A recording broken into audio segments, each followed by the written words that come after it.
Hello everyone. Ang ating pong pag-usapan ngayon ay dito po sa Psalm chapter 14 verse 3 na sinusulat po dito na they are all gone aside, they are all together become filthy. There is none that do it good, no not one. Sabi po dito na there is none that do it good. Wala ni kahit isa ang gumawa ng mabuti o naging good. So, lahat po ay hindi po good dahil po sa kasalanan ng tao na kanya pong ginawa. Lahat po tayo ay hindi po good. At dito po napapatunay na dito po sa Psalm ni King David ay this verse emphasizes the pervasive nature of sin among humanity. Na yung pong kasalanan po natin ay wala po talagang naging matuwid ni kahit isa. So, talagang tayo po ay matatapon talaga sa lugar na kung saan ang mga makasalanan ay doon ay itatapon sa dagat-dagatang apoy dahil ang lahat ng tao ay makasalanan. Subalit, ang pag-ibig ng Diyos ay napakadakila. Napakalaki po ang pag-ibig ng Diyos sa atin. Bakit po inibig po tayo ng Diyos? Dahil po tayo ay kawangis po niya. Tayo po ay nilikha ng Diyos na kawangis po niya. Kapag tinitignan ka ng Diyos, nakikita po niya yung wangis po niya. Kung sino po siya, ay yun po ang pagkalikha niya po sa atin. Kaya nahabag po siya sa atin kahit na po tayo ay nagkasala. Ang kasalanan ay kanya pong pinatawad sa atin dahil po kay Jesus na kanya pong anak na siyang walang kasalanan na siya po ay bumaba dito sa lupa para siya ay maging kasalanan. At sabi po ni Haring David dito, written by David, the Psalms reflects a time when he observed the moral decay surrounding him. The praise gone aside indicates a turning away from God's path, while become filthy illustrates the corruption that sins brings into our lives. So, ito pong gone aside, ang ibig sabihin, it indicates na turning away. Sila po ay turn away, humiwalay sa Diyos, sa kanya pong landas, humiwalay sa landas. At yung become filthy illustrates na corruption that sins brings into our lives. So itong verse na ito connects to the New Testament when Paul quotes it in Romans chapter 3 verse 10. Kinot po ni Paul itong Romans chapter 3 verse 10, reinforcing the doctrines of total depravity, meaning that every person is affected by sin and incapable of achieving righteousness on their own. So, in-emphasize po dito ni Paul na wala pong kahit na isa na matuwid. We are affected by sin and incapable of achieving righteousness. Hindi po tayo incapable for righteousness. Paano po tayo maging righteousness kung ang buhay po ng isang tao ay puro makasalanan?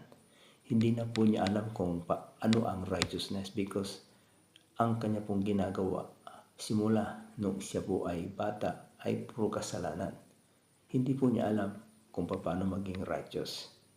The theme here is the need of salvation through Jesus Christ, who is the only one who can make us righteous. So, ang ibig pong sabihin ni Apostle Paul ay mayroong anak ng Diyos na si Jesus. Na dito po sa 2 Corinthians 5:22, basahin po natin.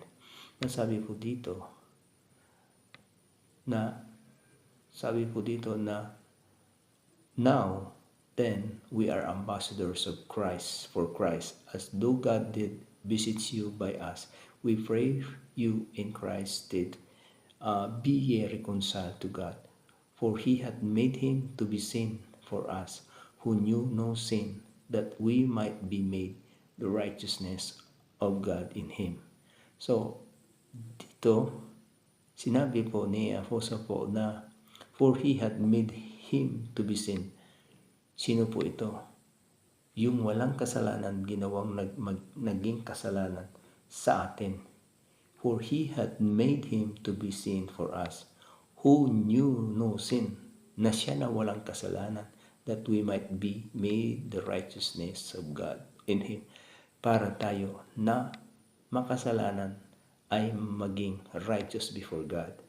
Through the righteousness of God na si Jesus Christ ay naging sin. Ibig pong sabihin, He took our sin, na siya po ang kumuha yung ating kasalanan, na siya na po yung naging makasalanan. At siya na walang kasalanan ay ibinigay po niya sa atin. Para yung kasalanan natin na kinuha niya, ay siya yung magbayad. Siya yung magdusa. Siya yung maipako sa krus. Lahat ng kasalanan po natin, kinuha niya na walang kasalanan. Dahil dito, tayo po ay napawalang sala, tayo po ay naging righteous before God because kinuha na nga po ng Panginoon ng ating mga kasalanan. Na siya yung righteous ay naging unrighteous, naging sin dahil po sa ating kasalanan. So makita po natin dito na naging righteous po tayo because Jesus Christ took our sins. At siya po ang nagdusa, reinforcing the doctrine of total depravity, meaning that every person is affected by sin and incapable of achieving righteousness on their own. So ito po, in our lives, this reminds us to seek God earnestly and recognize our need for His grace. Kinakailangan itong ating pong buhay ay isik po natin ang Diyos earnestly at i-recognize po natin yung pong grace na Kanya pong offer, yung habag, yung pag-ibig na si Jesus ang kabayaran ng lahat ng ating kasalanan. Just as David lamented the state of humanity, we too much acknowledge our reliance on Christ for redemption and strive to live in accordance with His teaching. Kinakailangan po, tayo po ay mabuhay ayon sa Kanya pong katuruan. Katuruan ni Jesucristo. Ang katuruan po ng ating pong Panginoong Jesucristo is the ultimate teaching of salvation.